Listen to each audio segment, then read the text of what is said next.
नमस्कार। जय मां शारदा।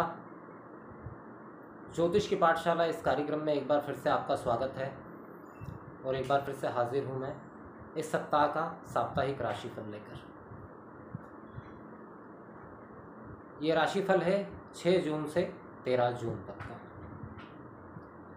6 जून से 13 जून इस समय अंतराल के दौरान चंद्रमा 3 राशियों में संचरण करेंगे, मेष, वृष और मिथुन। और सप्ताह के अंत में चले जाएंगे कर्क राशि में। तो क्या प्रभाव होने वाला है? पिछले कुछ समय में 2-3 ग्रहों ने अपनी चाल और अपनी स्थितियां बदली है, राशि परिवर्तन भी हुआ है। उसके हिसाब से ये सप्ताह कैसा रहने वाला है, कैसा बीतने वाला है ये सप्ताह, इसके विषय में हम चर्चा करेंगे। तो सबसे पहले बात करते हैं मेष राशि की। आज का दिन और कल का दिन, 2 दिन मेष राशि वालों के लिए चंद्रमा उन्हीं की राशि पर से गोचर करेंगे। मेष राशि पर से ही चंद्रमा का गोचर होगा। तो मेष राशि वालों के लिए स्वयं की राशि पर से चंद्रमा का गोचर होना इतना बुरा नहीं है,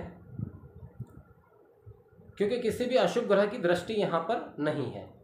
लेकिन क्योंकि केंद्रुंदम योग बन रहा है, चंद्रमा का अकेले मेष राशि में संचरण करना केंद्रुंदम योग बना रहा है, और इससे सबसे ज़्यादा प्रभावित अगर कोई होगा तो मेष राशि वाले होंगे। केंद्रुंदम योग का अर्थ होता है कि व्यक्ति के पास में सारी सुविधाएं, सारी चीज़ें उपलब्ध है, लेकिन इसके बावजूद मेष राशि वालों के ये 2 दिन ऐसे गुजरने वाले हैं जैसे उन्हें महसूस होगा कि उनके पास में कुछ भी नहीं है।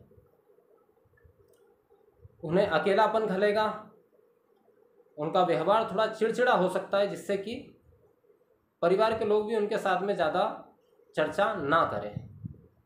उनके इस चिड़चिड़े स्वभाव की वजह से आने वाले 2 दिन जब तक चंद्रमा मेष राशि में रहेंगे वो थोड़ा अकेलापन महसूस कर सकते हैं, क्योंकि मंगल का गोचर भी अभी चतुर्थ भाव में हो रहा है।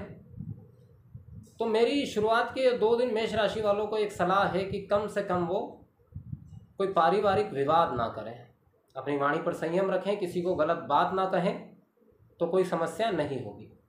उसके बाद के 2 दिन में चंद्रमा जब गोचर कर जाएंगे वृषभ राशि में, तो ये वृषभ राशि में चंद्रमा का गोचर करना ठीक रहेगा। हालांकि यहाँ पर चंद्र राहु का योग बन रहा है 2nd हाउस में, तो यहाँ एक बात का ख्याल रखने की विशेष ज़रूरत है कि वाणी दोष यहाँ उत्पन्न हो सकता है।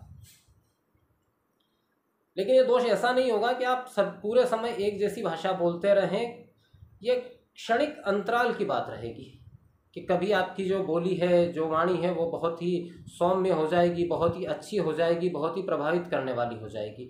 लेकिन किसी मौके पर इन 2 दिनों में आप किसी अपने से कोई ऐसी बात कह सकते हैं कि जो उसे चुभ जाए, जो उसे बुरी लग जाए और वो आपसे बहुत ज़्यादा नाराज़ हो जाए, या आपकी कही गई कोई बात घर के अंदर क्लेश का कारण बन जाए। तो इस समय पे सबसे ज़रूरी ये रहेगा कि आप वाणी को संयमित रखिए। देखिए, एक बात बहुत स्पष्ट है कि आपके परिवार स्थान पर मंगल का गोचर हो रहा है नीच राशि में, और ऐसे समय पे आपकी अगर वाणी कुछ आपके मुंह से कोई गलत शब्द निकलता है तो वो चीज़ इन 2 दिन में फिर समाप्त नहीं हो पाएगी, वो कैरी फॉरवर्ड हो जाएगी, वो आगे तक चला जाएगा वो विवाद, और उसे सुलझाने में आप बहुत परेशान हो जाएंगे, आप अपने काम पर भी ध्यान नहीं दे पाएंगे। अच्छी चीज़ यहाँ पर यह है कि धन लाभ के बहुत प्रबल योग बने हुए हैं। अगर कहीं कोई पुश्तैनी जमीन जायदाद से संबंधित कोई मैटर अटका हुआ था या पुराना कोई पेमेंट लेन देन का बाकी था, उसमें लाभ होने के बहुत अच्छे चांसेस इस समय बने हुए हैं। वाहन खरीदने की अगर योजना बना रहे हैं तो अभी थोड़ा रुक जाएं। मैं तो कहूँगा अगर जितने भी मेष राशि वाले हैं वो अगर वाहन खरीदने की, नई प्रॉपर्टी खरीदने की अगर कोई भी योजना इस तरह की बना रहे हैं तो अगले कम से कम 40 दिनों के लिए इसको पोस्टपोन कर दे अभी, उसके बाद में विचार करें। अभी नुकसान दे सकता है वाहन खरीदना, प्रॉपर्टी खरीदना, कुछ भी इस तरह का काम। सप्ताह के अंतिम 2 दिनों में चंद्रमा जो रहेंगे वो मिथुन राशि में रहेंगे। मिथुन राशि पराक्रम भाव है मेष राशि वालों का। मेष राशि वालों के पराक्रम भाव में जब चंद्रमा संचरण करेंगे तो ये समय ठीक रहेगा, पराक्रम शक्ति में वृद्धि होगी, सही दिशा में आप काम करेंगे, लाभ भी इससे उठाएंगे। तो अंतिम 2 दिन अच्छे हैं, और सप्ताह के अंत में चंद्रमा चले जाएंगे कर्क राशि में मंगल के साथ में। लेकिन यहाँ एक बहुत अच्छी बात होगी कि नीच भंग राजयोग यहाँ पर बन जाएगा, जिससे परिवार में खुशियाँ और सुख शांति का वातावरण अंतिम दिन आपको प्राप्त होगा। तो मेष राशि वालों को मैं कहूँगा कि उनके लिए ये सप्ताह थोड़ा सा अप डाउन वाला ज़्यादा है, तो इसमें मैं कहूँगा 50% तक अच्छा है और 50% तक थोड़ी समस्या है। लेकिन समस्या ज़्यादातर आपकी वाणी और आपके व्यवहार से उत्पन्न होगी, तो इस पर संयम रखें। क्या करना चाहिए इस समय? इस समय आपके लिए बहुत आवश्यक है, क्योंकि आपके लग्नेश चौथे भाव में नीच राशि में गोचर कर रहे हैं।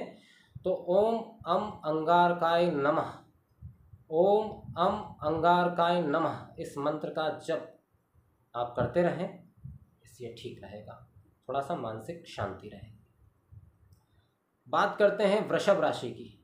तो सप्ताह की शुरुआत के 2 दिन चंद्रमा का गोचर 12वें भाव में, पराक्रम के स्वामी 12वें भाव में जब गोचर कर रहे हैं चंद्रमा, तो एक बात का ख्याल रखिएगा कि व्यर्थ की यात्राएं हो सकती है जिनका कोई उपयोग नहीं, यूजलेस जर्नी, इस तरह की यात्राएं कि जो आप मन बनाकर निकले हैं यात्रा के लिए वो शायद कार्य पूरा ना हो,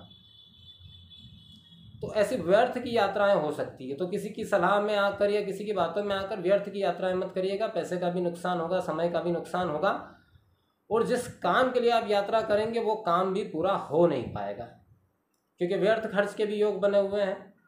घर में सबके स्वास्थ्य का ध्यान रखें, स्पेशली अगर आपके घर में छोटे भाई बहन आपके हैं तो उनके स्वास्थ्य का ख्याल रखें। स्वास्थ्य में समस्या आ सकती है और स्वास्थ्य पर खर्च अधिक हो सकता है। अगले 2 दिन चंद्रमा जो है वृषभ राशि पर ही गोचर करेंगे राहु के साथ। वृषभ राशि पर ही गोचर करेंगे तो एक बात तो निश्चित है कि पराक्रम में वृद्धि होगी, उत्साह में वृद्धि होगी, कार्य करने की इच्छा जागृत होगी, क्षमताएं विकसित होगी कार्य करने की। लेकिन कार्य सोच समझ कर करें, क्योंकि वहां पर चंद्रमा के साथ राहु का ग्रहण योग रहेगा 2 दिन।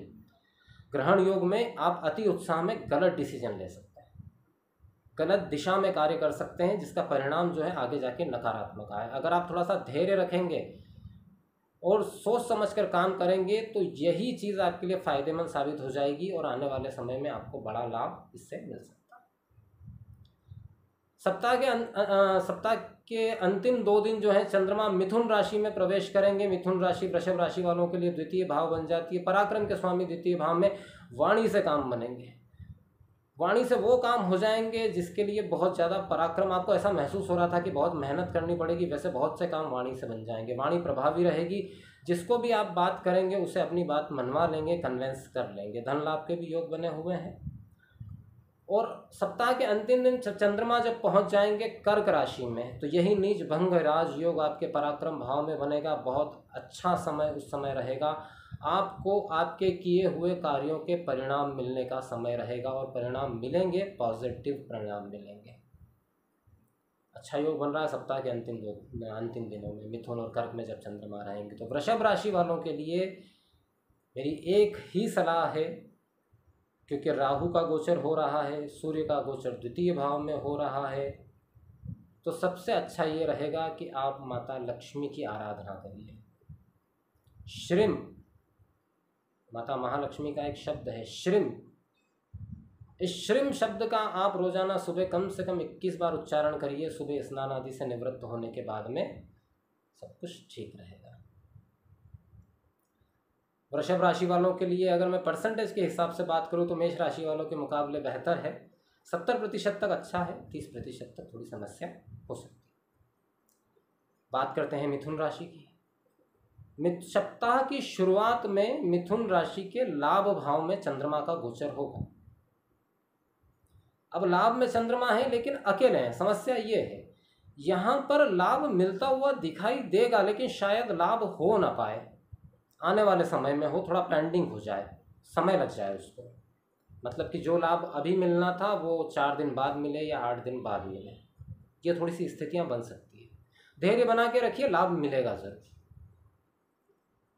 और मिथुन राशि वालों के वाणी स्थान के स्वामी लाभ में बैठेंगे चंद्र मंगल के राशि परिवर्तन के साथ में, तो निश्चित तौर पर आपका जो लाभ रुकेगा कहीं ना कहीं आपके कमिटमेंट, आपकी वाणी की वजह से रुक सकता है। ठीक है, तो बोलने में अगर सावधानी रखेंगे तो हो सकता है लाभ उसी समय प्राप्त हो जाए। अगले 2 दिन की बात करें तो उस समय चंद्रमा का गोचर जो है वो वृषभ राशि में होगा, 12वें भाव में होगा और राहु के साथ होगा। अब यहाँ पे आपको एक चीज़ का ध्यान रखने, सबसे पहले तो अपने स्वास्थ्य का ध्यान बहुत विशेष रूप से रखना है।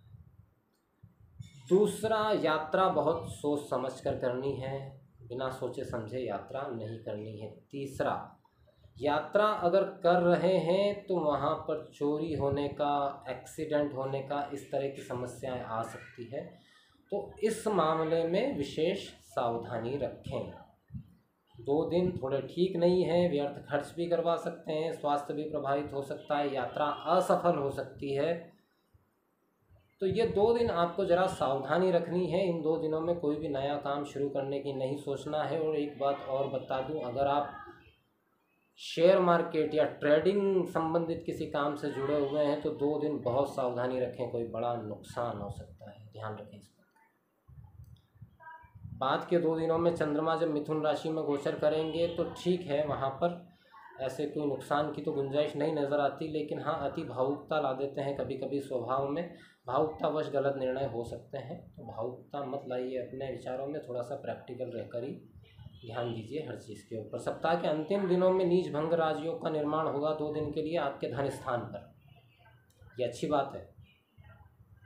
धन लाभ होना निश्चित है सप्ताह के अंत में, या हो सकता है जिसका मैं अभी कह रहा हूँ कि शुरुआती दौर में लाभ इंस्टेंटली नहीं मिल पाए, हो सकता है इसका लाभ आपको सप्ताह के अंत दिनों में जाके मिले। जो कार्य आप अभी करेंगे 2 दिनों के अंदर, इसका लाभ आपको सप्ताह के अंत में प्राप्त हो। इसमें वाणी भी अच्छी रहेगी, तो सप्ताह का अंतिम दिन लाभ की सूचना लेकर आने वाला रहेगा या लाभ प्राप्त कराने वाला रहेगा। बात करते हैं कर्क राशि। कर्क राशि के दशम भाव में शुरुआती 2 दिन में चंद्रमा का गोचर रहे। दशम भाव में चंद्रमा खैर इतने विशिष्ट माने नहीं जाते हैं वहाँ पर, लेकिन एक चीज़ रहेगी कि अगर आप नौकरी पेशा हैं तो आपके साथ काम करने वालों के साथ आपके संबंध बहुत मधुर हो जाएंगे। अगर कहीं कोई विवाद, कोई डिस्प्यूट चल रहा था तो उसके समस्या के समाधान के पूरे आसार नज़र आते हैं। दूसरा, चंद्रमा की यहाँ मौजूदगी आपको थोड़ा सा सुस्त बना के रखेगी, काम में मन नहीं लगेगा। हालांकि इससे कुछ नुकसान नहीं होने वाला, लेकिन फिर भी थोड़ा सा काम में मन कम लगेगा, इच्छा कम होगी काम करने की, सुस्ती सी चाहिए रहेगी। लग्नेश अब दशम में बैठे हुए हैं तो सुस्ती के बावजूद भी अगर आप जो भी थोड़ा बहुत काम करेंगे वो आपके उच्च अधिकारियों की नज़र में आएगा, आपको प्रशंसा का पात्र बनाएगा। ठीक है 2 दिन में। उसके बाद गोचर होगा वृषभ में। वृषभ में लाभ भाव में राहु के साथ में गोचर होगा, बिल्कुल निश्चित तौर पर लाभ दिलाने वाला समय। आपके लिए मैं कहूँगा कि अगर आप शेयर ट्रेडिंग या इस तरह के किसी काम से जुड़े हैं तो उसमें बड़ा लाभ कमा सकते हैं 2 दिनों में, बुधवार गुरुवार। जो 2 दिन हैं जब चंद्रमा का गोचर वृषभ राशि में होगा, आपके लिए लाभ के संकेत लेकर आ रहे हैं, अच्छे लाभ के संकेत।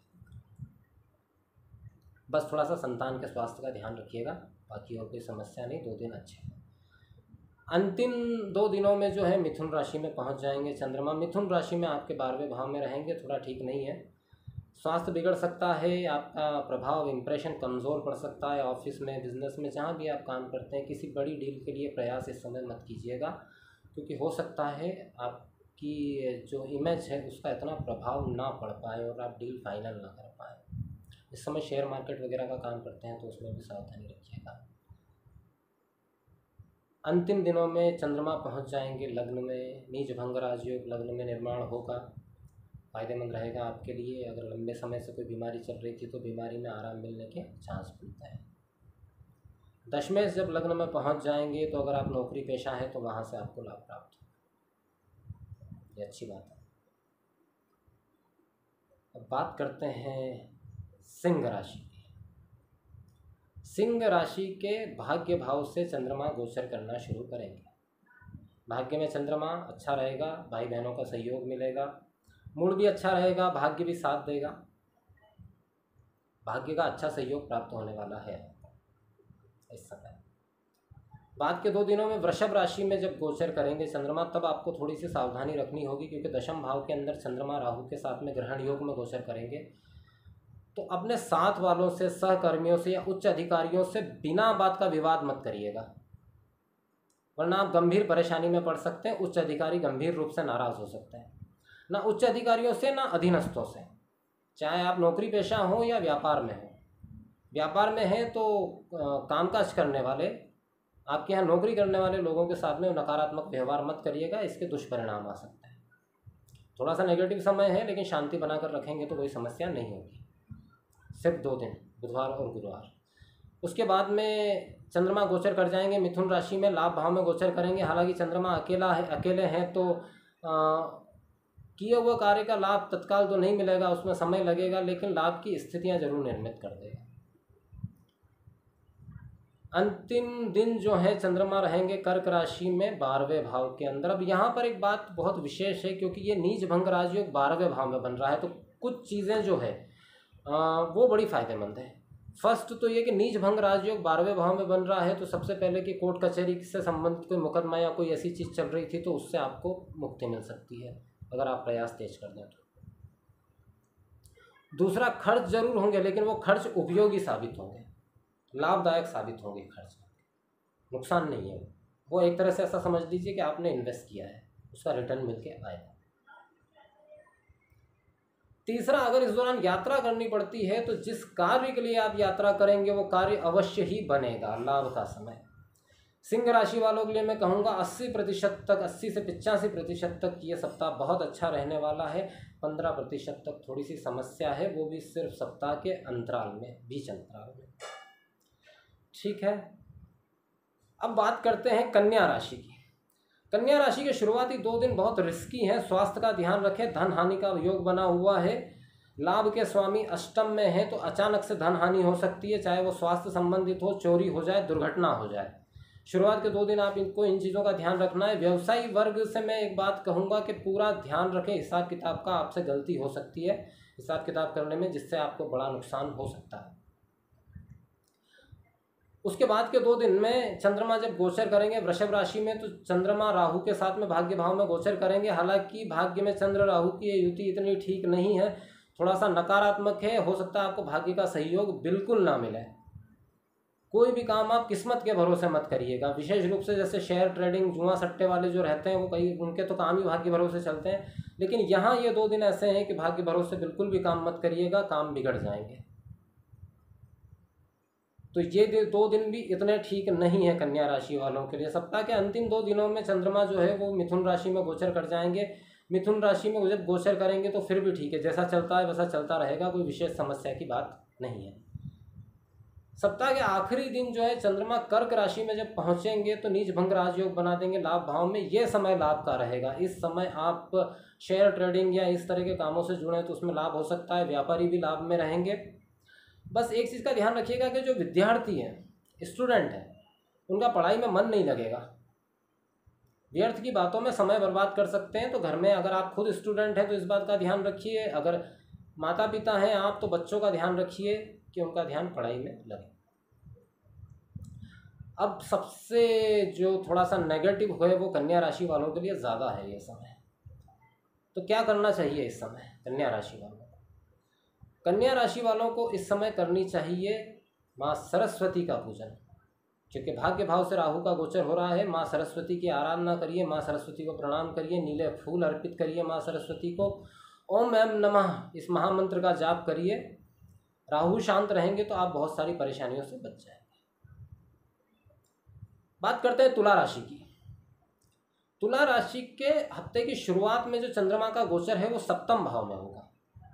सप्तम भाव में चंद्रमा का गोचर होगा तो एक बात तो निश्चित तौर पर है कि दाम्पत्य सुख की प्राप्ति होगी, पति पत्नी के बीच में सामंजस्य बढ़ेगा, मिठास बढ़ेगी, प्रेम बढ़ेगा।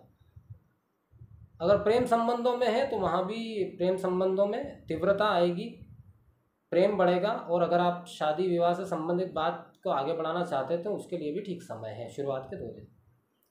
लेकिन उसके बाद में क्या होगा कि चंद्रमा जब अगले 2 दिन अष्टम भाव में चले जाएंगे राहु के साथ में, तो ये समय थोड़ा डिफिकल्ट हो जाएगा। ये डिफिकल्ट हो जाएगा स्वास्थ्य के संबंध में। देखिए एक बात का ख्याल रखिएगा तुला राशि वाले, कोई भी गैर कानूनी काम मत करिएगा, क्योंकि ये 2 दिन बहुत रिस्क वाले हैं, बहुत ज़्यादा रिस्क वाले हैं। द्रुत गति से वाहन भी मत चलाइएगा और कोई भी गैर कानूनी काम मत करिएगा, अन्यथा आप फंस सकते हैं। आपके खिलाफ कोई कोर्ट केस या मुकदमा या कुछ भी दर्ज हो सकता है।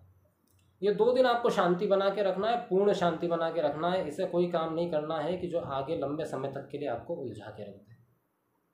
क्योंकि सिर्फ 2 दिन की बात है। वो 2 दिन के बाद में चंद्रमा राशि परिवर्तन कर जाएंगे, मिथुन राशि में जब पहुंच जाएंगे, मिथुन राशि में जब चंद्रमा पहुंच जाएंगे तो भाग्य भाव से गोचर करेंगे, सामान्य दिनों की तरह ही दिन रहेंगे, भाग्य का सहयोग मिलेगा। अगर किसी कार्य के लिए प्रयास कर रहे थे तो उस कार्य के होने के चांस बन जाए। अंतिम दिन चंद्रमा तुला राशि वालों के लिए नीच भंग राजयोग के साथ में दशम स्थान पर मौजूद होंगे। आपके प्रभाव में, व्यक्तित्व में ज़बरदस्त विकास होगा। आपके अधीनस्थ काम करने वाले या आपके सीनियर जो हैं वो सब आपसे बहुत ही प्रसन्न रहेंगे। अंतिम दिनों में ये जो नीच भंग राजयोग बन रहा है चंद्र मंगल का, ये आपके लिए लाभकारी सिद्ध होगा। तो तुला राशि वालों के लिए 60-40 का रेशो बनता है। क्या करना चाहिए इस समय तुला राशि वालों को?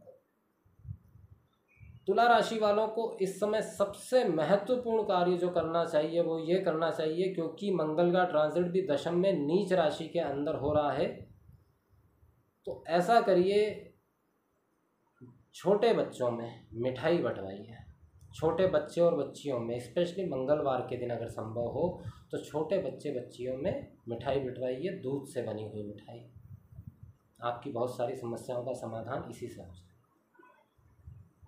बात करते हैं वृश्चिक राशि की। वृश्चिक राशि के हफ्ते की शुरुआत के 2 दिन जो है वो चंद्रमा का गोचर मेष राशि में यानी कि छठे भाव के अंदर होगा, तो रोग से सावधान रहें। कफ जनित रोगों की स्थिति बन सकती है। शत्रु शांत रहेंगे, बाकी चीज़ें ठीक रहेगी, धन लाभ की भी संभावना बनती है। उसके बाद के 2 दिनों में चंद्रमा जो है गोचर करेंगे वृषभ राशि के अंदर राहु के साथ में। एक बात यहाँ पर विशेष ख्याल रखिएगा, दाम्पत्य जीवन में कोई बड़ा खटराग आ सकता है, प्रेम संबंध टूट सकता है, तो थोड़ा संयमित रहिएगा। समय खराब नहीं है, आर्थिक दृष्टिकोण से भी खराब नहीं है, लाभ की स्थितियाँ बनाएगा, लेकिन अगर पार्टनरशिप में काम करते हैं तो पार्टनर के साथ गंभीर मतभेद हो सकते हैं। इसलिए अपनी वाणी और व्यवहार पर संयम रखिएगा। 2 दिन शांतिपूर्वक निकाल लीजिए, तो 2 नहीं बल्कि आपको तो 4 दिन शांतिपूर्वक निकालने हैं, क्योंकि उसके बाद भी चंद्रमा जो है अष्टम भाव में गोचर करेंगे मिथुन राशि के अंदर। ये भी ठीक नहीं है, नुकसान की स्थितियां दिखा रहे हैं। भाग्येश अष्टम में होगा, किस्मत का साथ बिल्कुल नहीं मिलेगा। बिना सोचे समझे कोई कार्य मत करिएगा। शेयर ट्रेडिंग में भी सावधान रहिएगा। बिना सोचे समझे किसी से कोई वादा मत करिएगा, आप पूरा नहीं कर पाएंगे। किसी को पैसा उधार मत दीजिएगा, वापस लेना मुश्किल हो जाएगा। सप्ताह के 4 दिन जो हैं पूरी तरीके से वृश्चिक राशि वालों के लिए बहुत ही नकारात्मक बने हुए हैं। उसके बाद में जब चंद्रमा कर्क राशि में गोचर कर जाएंगे तब थोड़ा ठीक रहेगा। तो वृश्चिक राशि वालों को विशेष सावधानी रखना है, क्योंकि सप्ताह के अंतिम 4 दिन आपके लिए बिल्कुल भी ठीक नहीं है। क्या करना चाहिए इस समय? सबसे श्रेष्ठ रहेगा हनुमान जी की शरण में चले जाइए, क्योंकि आपके राशि स्वामी मंगल भी नीच के चल रहे हैं, तो हनुमान जी की शरण में जाइए, आपको बहुत सारी परेशानियों से मुक्ति मिल जाएगी। वृश्चिक राशि वालों की अगर मैं बात करूं तो इनके लिए 40-60 का मामला नज़र आता है। 40% तक ठीक है, लेकिन 60% तक नकारात्मकता है। यह सप्ताह है, इस समय कोई भी नया कार्य शुरू मत करिएगा। बात करते हैं धनु राशि की। धनु राशि के पंचम भाव से चंद्रमा का गोचर प्रारंभ होगा। सप्ताह का प्रारंभ पंचम भाव में चंद्रमा का गोचर संतान के स्वास्थ्य को खराब कर सकता है। संतान का ध्यान पढ़ाई में नहीं लगेगा, और अगर आप खुद स्टूडेंट हैं तो आपका भी ध्यान नहीं लगेगा पढ़ाई के अंदर बिल्कुल भी। आपका जो ध्यान है वो प्रेम संबंधों की तरफ खिंचाव महसूस करेगा। संयमित रहिएगा, प्रयास करिएगा कि कोई ऐसा काम ना हो कि जिससे बदनामी झेलनी पड़ जाए। 2 दिन की बात है। उसके बाद चंद्रमा गोचर कर जाएंगे छठे भाव में वृषभ राशि के अंदर। वहाँ पे चंद्र राहु का ग्रहण योग बनेगा, लेकिन ये आपके लिए फायदेमंद है ये ग्रहण योग, क्योंकि ये बन रहा है शत्रु स्थान में। चंद्र राहु का ये योग यहाँ पर शत्रु हंता योग बना रहा है, ऋण हंता योग बना रहा है। अगर कहीं कुछ पैसा वसूली वगैरह बाकी थी तो उसके लिए प्रयास तेज कर दीजिए। सप्ताह के बीच में जो 2 दिन है उसमें बहुत प्रबल इस बात के चांस हैं कि धन आपका वापस लौट आए, और अगर आपको किसी को चुकाना है तो इन 2 दिनों में चुकाइए, तो धीरे धीरे आपका सारा कर्ज भी समाप्त हो सकता है। ऐसे योग बने हुए हैं। उसके बाद में चंद्रमा जब गोचर करेंगे सप्तम भाव में, तो दाम्पत्य सुख की प्राप्ति होगी। विद्यार्थियों का पढ़ाई में मन लगेगा, लेकिन अष्टमेश होकर सप्तम में रहेंगे तो वैचारिक मतभेद हो सकते हैं घर परिवार के अंदर। इस बात का ध्यान रखिएगा। पार्टनरशिप में अगर काम करते हैं तो वहाँ भी जरा संयमित तरीके से बात करिएगा, क्योंकि वैचारिक मतभेद वहाँ भी उभर सकता है। क्या करना चाहिए इस समय धनु राशि वालों को? तो धनु राशि वालों को इस समय विष्णु सहस्त्र नाम का पाठ करना चाहिए, सबसे सर्वश्रेष्ठ रहेगा। गुरु की आराधना करिए, बहुत सारी समस्याओं से आप बच जाएंगे। अगर मैं रेशो में बात करूं तो धनु राशि वालों के लिए भी 50-50 की स्थितियां बनती है। 50% तक लाभ की स्थितियां, 50% तक नुकसान की स्थितियां। अब बात करते हैं मकर राशि की। मकर राशि के हफ्ते की शुरुआत के 2 दिन जो हैं उसमें चंद्रमा मेष राशि में चौथे भाव में संचरण करेंगे। वैसे तो चौथे भाव में इतनी समस्या नहीं है, लेकिन फिर भी वैचारिक मतभेद की स्थितियां हो सकती हैं। लेकिन कुछ लाभ भी हैं, जैसे कि माता के स्वास्थ्य में सुधार होगा, घर वालों के साथ ठीक तरह से सामंजस्य आप बिठा पाएंगे। लेकिन इस समय एक बात का ख्याल रखिएगा कि कोई भी नया वाहन खरीदने का प्लान मत बनाइएगा, प्रॉपर्टी ज़मीन जायदाद से संबंधित कोई बड़ा काम मत करिएगा। उसके बाद के 2 दिनों में जब चंद्रमा जाएंगे वृषभ राशि के अंदर, राहु के साथ रहेंगे वृषभ राशि में, तो विद्यार्थियों का पढ़ाई में मन नहीं लगेगा, अनैतिक कार्यों की तरफ मन थोड़ा आकर्षित होगा, सावधान रहिएगा। प्रेम संबंध में है तो प्रेम संबंध में थोड़ी बहुत विवाद की स्थिति बन सकती है, लेकिन वो सुलझ जाएगी, दिक्कत नहीं आएगी। दाम्पत्य जीवन में भी हो सकता है कि थोड़ा सा मनमुटाव हो, लेकिन समस्या वापस सुलझ जाएगी, क्योंकि चंद्रमा राहु के साथ तो है पर उच्च राशि में है। लाभ की स्थितियां इस समय नहीं बन पाएगी, थोड़ा आपको और प्रतीक्षा करनी होगी। बाद के 2 दिनों में चंद्रमा जब मिथुन राशि में छठे भाव में प्रवेश करेंगे तो ठीक रहेगा, लाभ की स्थितियां भी बनाएंगे और शत्रुओं के साथ व्यवहारिक समन्वय की भी स्थितियां तैयार करेंगे। अंतिम दिन जब चंद्रमा कर्क राशि में पहुंच जाएंगे तो मकर राशि वालों को पत्नी से कोई बहुत बड़ा लाभ हो सकता है। इस बात के बहुत अच्छे चांस बने हुए, पत्नी से, पार्टनर से, मित्रों से लाभ की स्थितियां उस समय बनी रहेगी जब अंतिम दिन कर्क राशि में पहुंचेंगे। क्या करना चाहिए मकर राशि वालों को इस समय? मकर राशि वालों को शनि की 7.5 चल रही है और अभी मंगल भी नीच के हैं, तो दोनों ही समस्याओं का एक ही समाधान है, महावीर बजरंगबली की आराधना। उनकी शरण में चले जाइए, सब समस्याओं से निजात मिल जाएगी। बात करते हैं कुंभ राशि की। कुंभ राशि के 3रे भाव से चंद्रमा का गोचर होगा, पराक्रम भाव से, भाई बहनों के भाव से। तो पराक्रम में वृद्धि होगी निश्चित तौर पर, भाई बहनों का सहयोग मिलेगा, भाग्य का साथ मिलेगा। कुंभ राशि वालों के लिए शुरुआती 2 दिन बहुत अच्छे हैं, कोई समस्या नहीं। उसके बाद के जो 2 दिन है उसमें जब चंद्रमा वृषभ राशि में गोचर करेंगे चौथे भाव के अंदर, तो अब यहाँ पर जो है ग्रह कलेश उत्पन्न होगा, बिना वजह का विवाद, टेंशन, ग्रह कलेश। और ग्रह कलेश नहीं भी हो तो छोटी छोटी बातों का तनाव होगा। 2 दिन ऐसे निकलेंगे बिल्कुल जैसे कि आपको ऐसा लगेगा कि मैं अपने दिमाग को फ्री नहीं कर पा रहा हूँ, कुछ ना कुछ टेंशन चले ही जा रहा है। लेकिन होगा कुछ नहीं, निश्चित तौर पर यह कोई नुकसान नहीं होने वाला है, लेकिन तनाव जरूर हावी रहेगा। उसके बाद के 2 दिन में जब मिथुन राशि में चंद्रमा प्रवेश करेंगे तो थोड़ा सा आलस्य का भाव जागृत होगा, काम में मन नहीं लगेगा, आराम करने का मन करेगा, अपने आप को थोड़ा सा ढीला, डल महसूस करेंगे, सुस्ती महसूस करेंगे, थोड़ा सा ऐसा लगेगा ऊर्जा की कमी महसूस हो रही है, एनर्जी लेवल थोड़ा सा डाउन है। सप्ताह के अंतिम दिन जब चंद्रमा कर्क राशि में पहुंच जाएंगे नीच भंग राग योग के साथ छठे भाव में, तो बहुत ही श्रेष्ठ रहने वाला है। उधारी वसूल होने के बहुत अच्छे योग बने हुए हैं, शत्रु आपके आगे नतमस्तक हो जाएंगे। कोर्ट केस विवाद कुछ चल रहा था और उसकी तारीख उस दिन लगी हुई थी अगर आपकी, तो आपकी जीत निश्चित है। धन लाभ के योग बने हुए हैं, तो अंतिम सप्ताह का अंतिम समय जो रहेगा वो लाभकारी रहेगा। क्या करना चाहिए कुंभ राशि वालों? कुंभ राशि वालों को तो क्या करना चाहिए, 7.5 चल रही है, शनिदेव की आराधना करिए, शनि चालीसा का पाठ करिए, शनिदेव की आरती करिए, ये सब चीज़ें करिए, आपको लाभ अवश्य। अब बात करते हैं अंतिम राशि मीन की। मीन राशि के 2य भाव से चंद्रमा का गोचर शुरू होगा, वाणी स्थान से होगा। निश्चित तौर पर इस समय वाणी बहुत अच्छी रहेगी, लोग आपसे प्रभावित होंगे, आपकी भाषा शैली तौर तरीके से काफ़ी प्रभाव बढ़ेगा। हो सकता है आपकी बोली की वजह से आपको धन लाभ भी। उसके बाद के 2 दिनों में वृषभ में जब प्रवेश कर जाएंगे चंद्रमा, तो चंद्र राहु का ग्रहण योग पराक्रम भाव में बन जाएगा। अब यहाँ पे नुकसान तो कुछ नहीं है, सिर्फ एक नुकसान है समय का और शक्ति का, ऊर्जा का। आप किसी ऐसे काम में पड़ सकते हैं जिससे कोई फायदा नहीं होने वाला, बिना वजह के व्यर्थ का पराक्रम दिखा सकते हैं, बिना वजह के इस बात से बचकर रहिएगा तो बाकी सब ठीक है। भाग्य का सहयोग क्योंकि बहुत कम है ये 2 दिन, इसलिए ध्यान से कोई भी काम करिए, व्यर्थ में अपनी ऊर्जा और अपना समय बर्बाद मत करिए, क्योंकि इस समय सबसे ज़्यादा यही स्थिति बनेगी। पराक्रम बढ़ा हुआ रहेगा लेकिन मिसगाइडेड पराक्रम रहेगा, दिशाहीन पराक्रम रह सकता है इन 2 दिनों में, उसमें सावधान रहिएगा। उसके बाद में चंद्रमा प्रवेश कर जाएंगे 4थे भाव में मिथुन राशि में, तो माता के स्वास्थ्य का ध्यान रखिएगा। ग्रह कलह में मत पड़िएगा, हो सकता है ग्रह कलह, तो उसमें मत पड़िएगा, अपने आप को शांत रखने का प्रयास करिएगा। अंतिम दिन चंद्रमा पहुँचेंगे कर्क राशि में, जहाँ बनेगा नीच भंग राजयोग 5म भाव में, तो संतान को कोई बड़ी उपलब्धि प्राप्त हो सकती है, आपके ज्ञान में वृद्धि हो सकती है। बुद्धि स्थान से नीच भंग राजयोग जुड़ेगा, कुछ ऐसी बात जो आपके नॉलेज में शायद गलत आ गई थी वो क्लियर हो सकती है, करेक्ट चीज़ आपको मिल सकती है।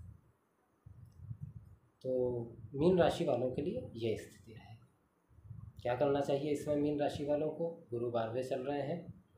ओम ब्राम ब्रीम ब्रोम सह गुरुवे नमः, ओम ब्राम ब्रीम ब्रोम सह गुरुवे नमः, इस मंत्र का जप करिए रोज सुबह 11 बार, 21 बार, 108, जितनी बार आप कर सके। और स्पेशली चंदन की माला से अगर करते हैं तो आनंद आ जाएगा, कोई समस्या, बहुत सारी समस्याएं हट जाएंगी। तो ये था इस सप्ताह का साप्ताहिक राशिफल। राशिफल ये जो है ये चंद्र आधारित राशिफल है। इसको आप न्यूमरोलॉजी के हिसाब से मत देखिएगा और लग्न के हिसाब से भी मत देखिएगा। ये प्योर चंद्रमा, जन्म समय में आपकी कुंडली में चंद्रमा जिस राशि में मौजूद है वही आपकी जन्म राशि है, उसी के हिसाब से ये प्रेडिक्शन है।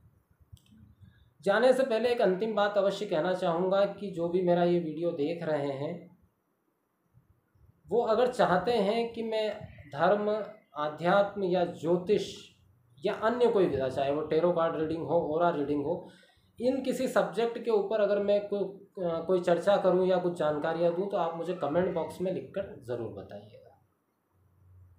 और एक अंतिम बात और कहना चाहता हूं कि राशिफल अंतिम प्रेडिक्शन नहीं होता है, ये बहुत सतही प्रेडिक्शन है।